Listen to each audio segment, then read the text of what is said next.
Saludos cordiales, mi equipo de trabajo y mi persona vamos a exponer nuestro tema de investigación, el cual es el virus COVID-19. Los integrantes se encuentran en pantalla, las cuales son María José Enríquez Alvarado, María Teresa Durán Miranda, Lourdes Marcela Carrillo Rodríguez, Ana Yesenia López Gómez y mi persona Marjorie Andrea Orellana Rivera.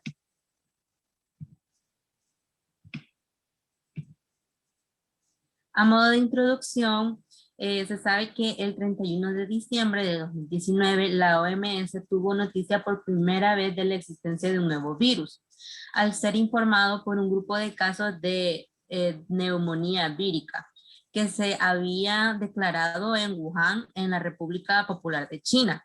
Este terminó siendo el virus ahora conocido como COVID-19, el cual es una enfermedad infecciosa causada por un coronavirus recientemente descubierto. La mayoría de personas que enferman de COVID-19 experimentan síntomas de leves a moderados y se recuperan sin tratamiento especial. El virus causa que el COVID-19 se transmita principalmente a través de gotículas generadas cuando una persona infectada tose, estornuda o expira.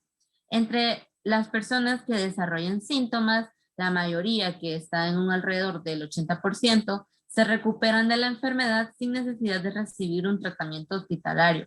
Y alrededor del 15% desarrollan una enfermedad grave y requieren oxígeno. Y en cambio, el 5% llegan a un estado crítico y precisan cuidados intensivos. Sin embargo, este virus es tan reciente que varias de las afirmaciones que se hacen en medio de esta pandemia pueden ser refutadas en un futuro, puesto que la necesidad de encontrar respuestas acerca de este virus ha llevado a los científicos a nivel mundial a realizar pruebas en medio del caos para solventar esta problemática y en el menor tiempo posible. Por lo tanto, existe la posibilidad de ser erróneas estas aseveraciones que se hacen o que se han hecho. Bueno, ahora en el presente trabajo se indagará acerca de la enfermedad que ha afectado a la población mundial en estos últimos años, desplegando varios temas a mayor detalle a continuación.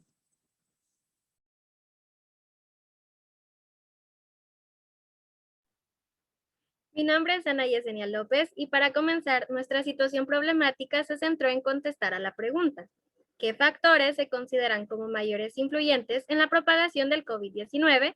¿De qué manera han agravado la situación para algunos países y qué tan eficaces son las distintas opciones de vacunas para el combate contra la pandemia?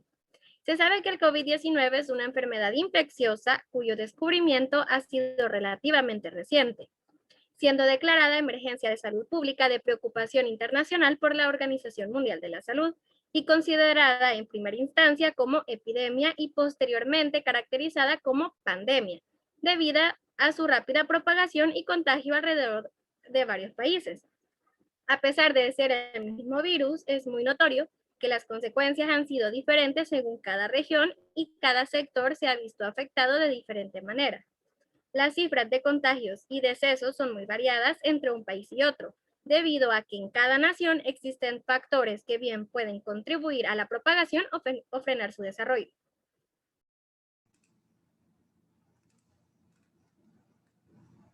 Mi nombre es María Teresa y voy a hablar sobre el enunciado del problema. Cuando a finales de diciembre del año 2019 se hacía mención en los noticieros internacionales sobre una veintena de casos en la provincia de Wuhan, en China, nunca nos imaginamos que esta nueva enfermedad llamada SARS-CoV-2 llegaría a afectar a más de 120 millones de personas en todo el mundo. Esta enfermedad de origen desconocido prácticamente ha tenido un impacto económico global muy grande y ha puesto en desequilibrio la atención sanitaria de potencias mundiales. De ahí la importancia de este estudio que pretendemos revelar en cifras estadísticas qué tanto nos ha afectado el COVID-19 en todos los ámbitos como económicos, políticos, sanitarios y medioambientales. También es importante recalcar que en los últimos 50 años a nivel mundial, el COVID-19 ocupó el tercer lugar en términos de números de infectados, por este virus solamente después del ébola y del H1N1.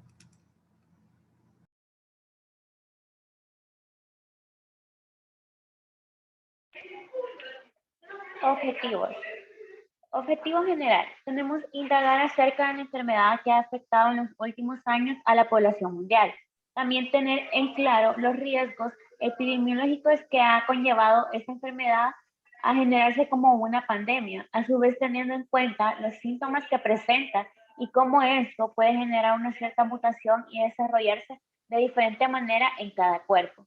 Específicos, conocer los diferentes tratamientos que han dado solución a los síntomas de esta enfermedad.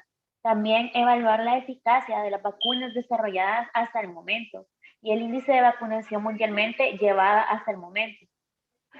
Explorar las diferentes mutaciones que se han desarrollado a partir de la primera variante del COVID-19.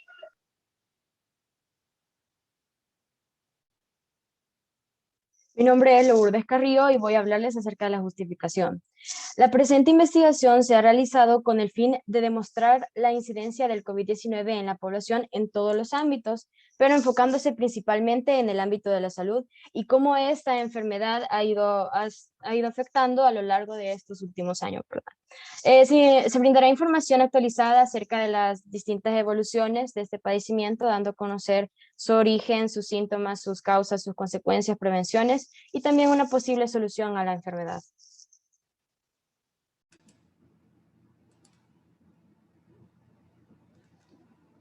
Los antecedentes de la enfermedad. El coronavirus, que científicamente se conoce como Orthocoronavirinae, no es nuevo. Sus ancestros se remontan al siglo IX a.C. y han sido varios los brotes que han surgido a lo largo de la historia. Fue en la década de los 90 cuando se identificaron los primeros familiares comunes del coronavirus. En el año 3300 a.C. existió el beta coronavirus. En el 3000 a.C. el delta coronavirus. En el 2800 a.C. los investigadores han descubierto el gamma coronavirus. Y en el 2400 a.C. surgió el alfa coronavirus. En el siglo XVIII, el coronavirus bovino y estaba ligado al humano. Y fue entre 1890 y 1899 cuando se produjo el nacimiento del que afecta a las personas, pero no se sabe si fue por una separación respecto al bovino o por una mutación. A pesar de esa línea temporal, el familiar común más cercano se remonta a la década de los 50 del siglo XX y se trata del OC43 y se encuentra estrechamente relacionado con varias especies de murciélagos, según han señalado los últimos estudios. En humanos, este fue detectado por primera vez en los años 60, concretamente en las cavidades nasales, y desde entonces, han sido identificados 6 nuevos miembros de esta familia. Siempre el último 2019 nCoV o coronavirus. El coronavirus es una extensa familia de virus que presenta puntas en formas de corona. Este era desconocido desde antes que estallara el brote de Wuhan, y en diciembre del 2019 ya hay innumerables tipos de coronavirus en murciélagos y pájaros. Sin embargo, no todos los coronavirus infectan a los humanos y muchos de ellos solo producen un tipo común de resfriado.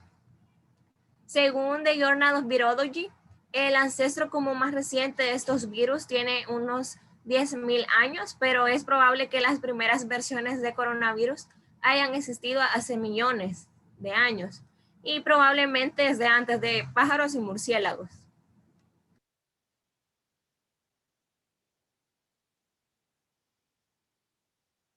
Ahora hablaremos acerca de las medidas de la tendencia central. Aquí vemos una gráfica de los casos de COVID-19 y su incremento.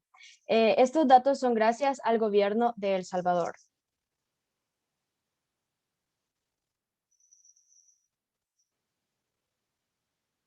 En la media se pueden denotar 456 casos activos de COVID, en los cuales su incremento notable en el día 5, que data de la fecha del 3 de mayo del año 2020, que es donde se ve el mayor incremento.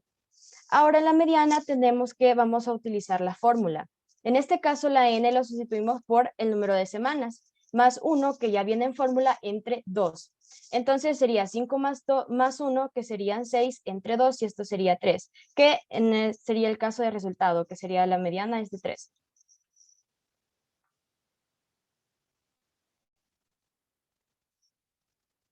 En la moda podemos ver que es el número que más veces se repite. Y aquí vemos los casos de COVID-19 que se dieron que habían 7 casos de COVID y la cantidad de pacientes de COVID fueron 6. Entonces, en ese caso sería la moda, que es 7, que serían los casos de COVID-19.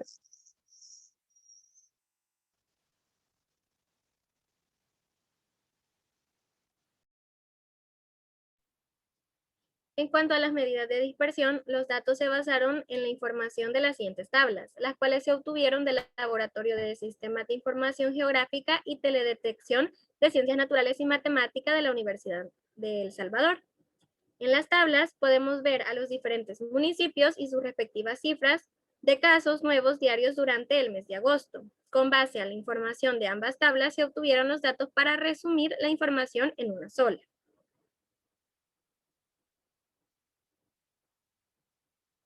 Aquí podemos ver que la cantidad de municipios que tenía 2 casos nuevos diarios eran solamente 2 municipios. De ahí los municipios que tenían 3 casos nuevos diarios eran 4 municipios los afectados. Los municipios que tenían 4 casos nuevos diarios eran solamente 3. Los que tenían 5 eran solamente 2 municipios. Los que tenían 6 casos nuevos diarios era solamente un municipio. Los que tenían 9 casos nuevos diarios eran 3 municipios, los que tenían 11 eran 3 y solamente un municipio tuvo 13 casos nuevos diarios y también solo uno tuvo 15 casos nuevos diarios.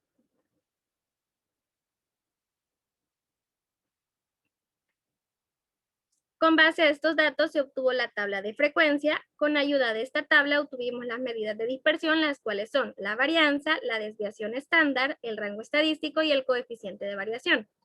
Para comenzar, para obtener la varianza, lo que se hizo fue dividir 7.124, que es el total que podemos ver al final de los valores elevados al cuadrado por la frecuencia absoluta de cada uno, dividido entre el total de frecuencias absolutas.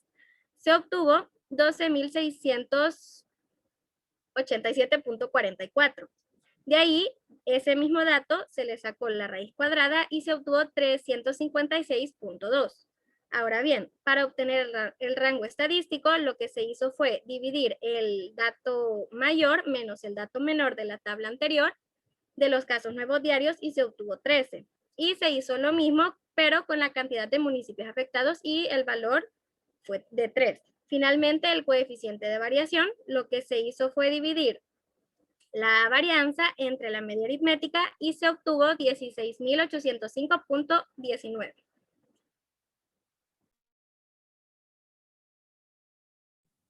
Continuando con la dosimetría de hipótesis, tenemos que nuestra hipótesis general es que el COVID-19 ha causado graves consecuencias en todo el mundo en distintos ámbitos, pero ataca o afecta en menor manera a los países mejor preparados ante una situación pandémica, con acciones de prevención antes y durante la pandemia.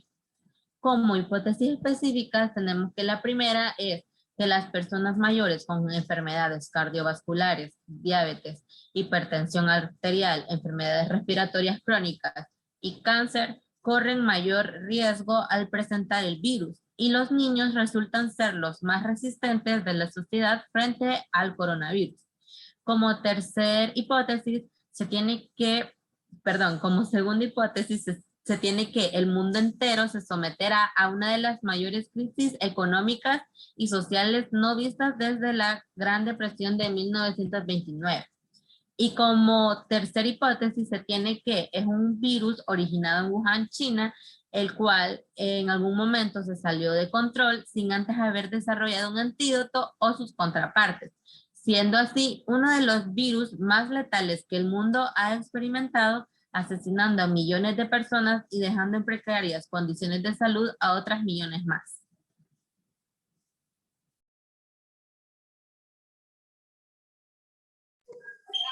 Indicadores de salud.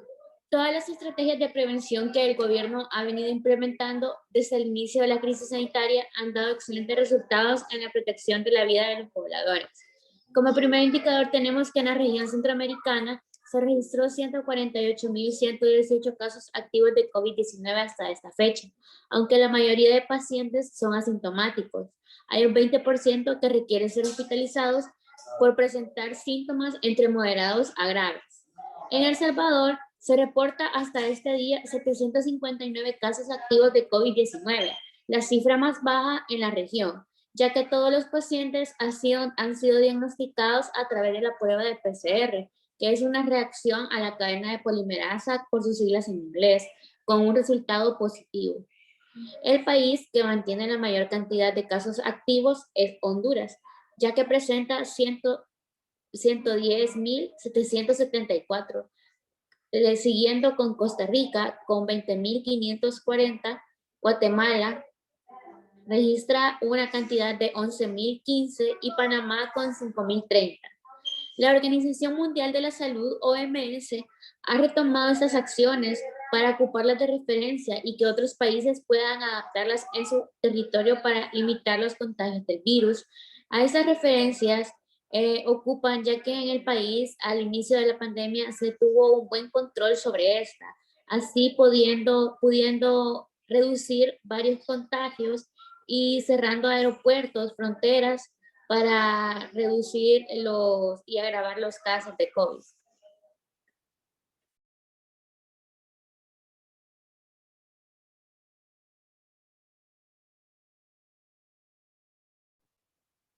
Analizando la pandemia por coronavirus, o también conocido como COVID-19, podemos ver que en el último año la nueva enfermedad ha tenido una expansión sumamente veloz y ha dejado consecuencias mortales en cada lugar donde ha llegado. Sin embargo, existen ciertos lugares donde la situación se ha podido controlar. Países como Australia, Japón, Israel o Islandia lograron contener la expansión del virus en un inicio. Por el contrario, hay otros sitios como la India donde la pandemia ha salido de sus manos. Situación que nos hace cuestionar como investigadores qué factores se consideran como mayores influyentes en la propagación del COVID-19. Si comenzamos con los países más afectados, la India, hasta el 22 de mayo de este año, cuenta con 26.3 millones de casos activos y 296.000 muertes, cifras que están aumentando. Pero si cambiamos de país, Islandia en estos momentos cuenta solo con 6.555 casos y 29 muertes. Entonces, ¿cómo es posible que ambos países se hayan enfrentado al mismo virus, pero con resultados completamente diferentes? Pues bien, la virulencia de la segunda ola en la India parece estar vinculada a varios factores, entre ellos una complacencia gubernamental marcada por una pobre recolección de cifras y una negación de la realidad de las mismas, la celebración de eventos políticos y religiosos masivos sin regulación, muchos hospitales también que están completamente sobrecargados y que el oxígeno se vende a precios exorbitantes en el mercado ilegal. Ahora bien, ¿qué ha hecho Islandia para convertirse en el primer país de Europa en deshacerse del COVID-19?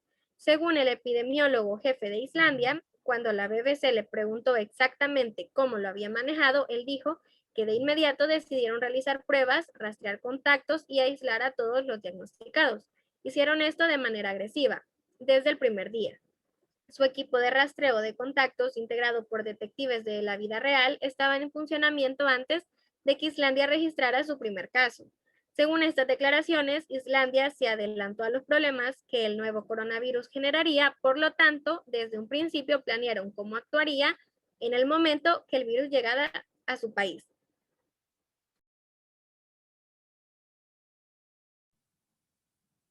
Como se sabe, el COVID-19 es la enfermedad infecciosa causada por el coronavirus, que se ha descubierto más recientemente. Y el origen de ambos pues era desconocido hasta antes de que estallara el brote en Wuhan, China, en diciembre de 2019.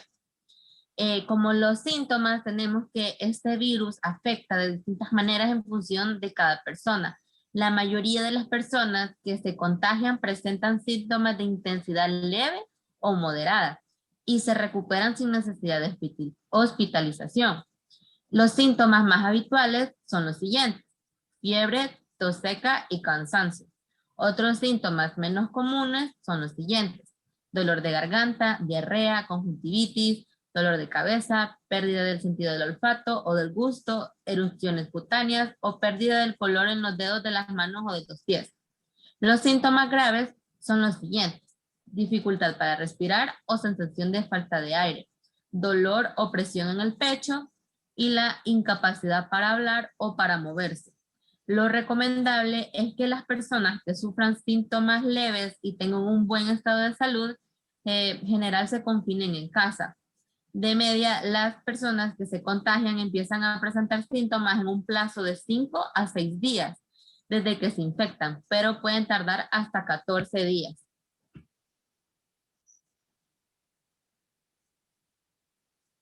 Como consecuencia, se tiene que, una de estas, que son de las más severas, es la situación actual en donde se intensifica la desigualdad tanto económica como social, la cual es a la vez un resultado de las estrategias de contención que los gobiernos se han visto forzados a adoptar en el contexto actual.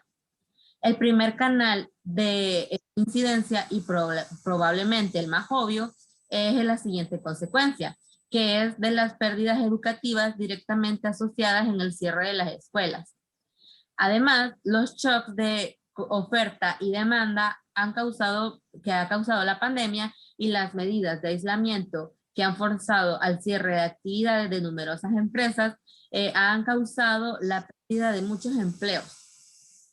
Como otra consecuencia se tiene la salud, porque es uno de los canales de incidencia de la pandemia y que ha afectado el grado de transmisión intergeneracional del capital humano y que tiene posibles repercusiones en el largo plazo.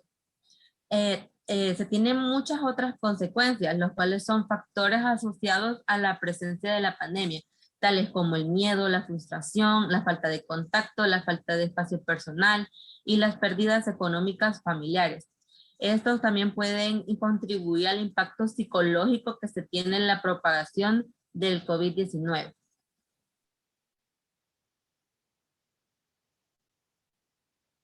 Como parte de nuestro análisis de información, aquí presentamos una línea de tiempo sobre la evolución del COVID-19 en El Salvador en el periodo del 18 de marzo del 2020, que fue cuando se detectó el primer caso de COVID en El Salvador en Metapán, en el departamento de Santa Ana, hasta el 15 de mayo del 2021, que fue cuando se reportaron 415 nuevos casos de COVID.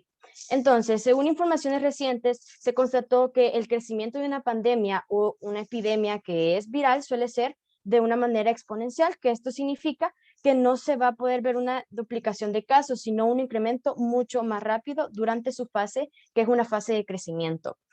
Sin embargo, también los datos internacionales indican que los países que se implementaron medidas de contención y supresión tempranas y también drásticas para enfrentar la enfermedad del COVID, el crecimiento parece ser subexponencial.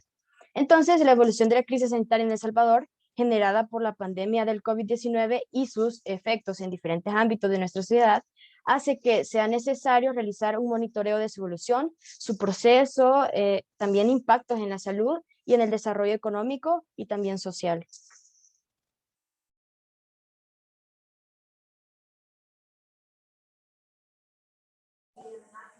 Como conclusiones, tenemos que, de acuerdo con lo señalado y los resultados demostrados, tenemos que decir que el COVID-19 es una enfermedad que afectó mucho a nuestro país, así como mundialmente. En los últimos años se han experimentado varias cepas de la enfermedad, estas con diferentes síntomas que afectan a diferente forma a nuestro organismo.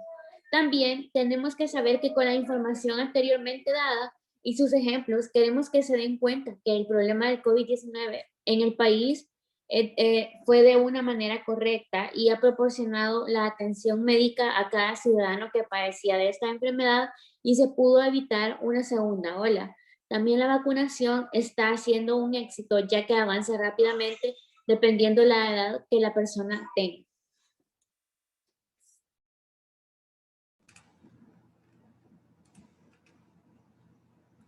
Las recomendaciones.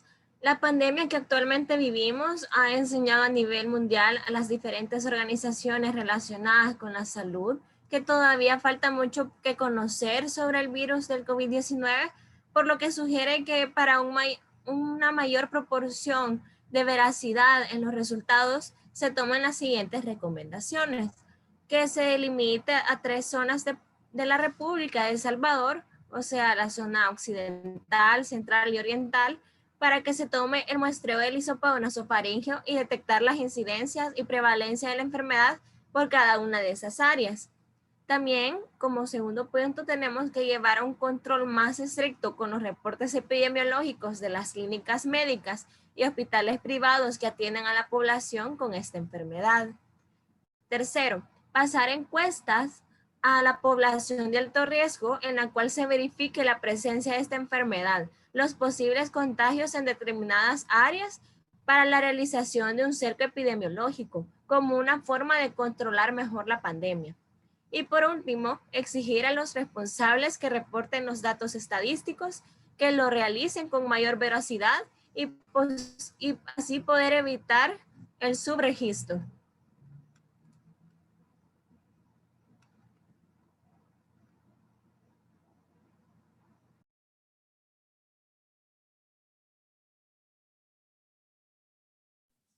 Con esto terminamos nuestra presentación. Muchas gracias por su atención.